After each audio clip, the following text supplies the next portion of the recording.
Camarades, je cite Son Excellence le capitaine Ibrahim Traoré. Ce 17 mai 2025, l'histoire nous rappelle qu'il y a de cela 42 ans, jour pour jour, le 17 mai 1983, les forces impérialistes et néocolonialistes ont orchestré l'arrestation du camarade capitaine Thomas Sankara, alors Premier ministre. Les jours qui ont suivi, la jeunesse combattante anti-impérialiste s'est mobilisée pour dire non à cette forfaiture. La graine de la révolution démocratique et populaire venait ainsi d'être semée. 2 semaines après, le capitaine Thomas Sankara sera libéré sous la pression populaire. Et 3 mois plus tard, de ce terreau fertile alimenté par l'aspiration profonde du peuple à la liberté, germera la révolution. Ce 17 mai 2025 est donc un symbole, celui du refus de la domination impérialiste, du néocolonialisme et leurs avatars que sont la guerre et le terrorisme.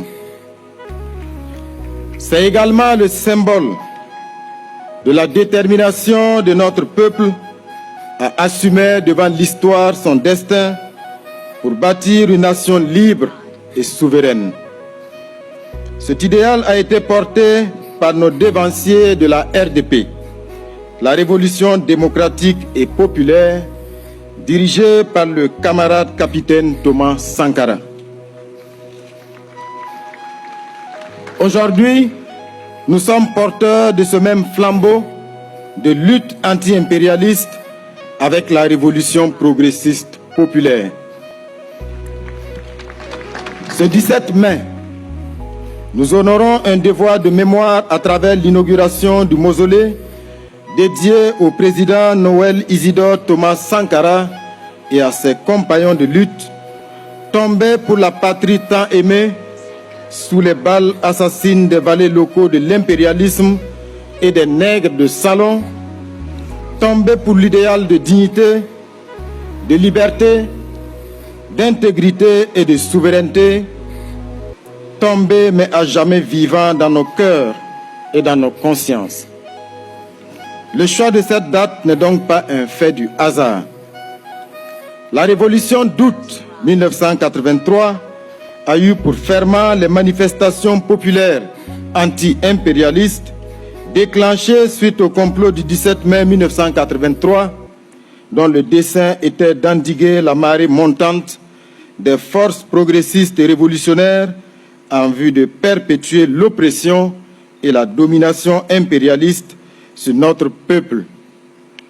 Aujourd'hui, 17 mai, l'impérialisme international nourrit toujours le même dessein funeste. Face à lui, nous restons debout, engagés à impulser de profondes transformations économiques et sociales pour le bien de nos populations, déterminés à instaurer la justice sociale, à nous battre pour la dignité, la liberté et la souveraineté du Burkina Faso, des États de la Confédération AES et des peuples africains.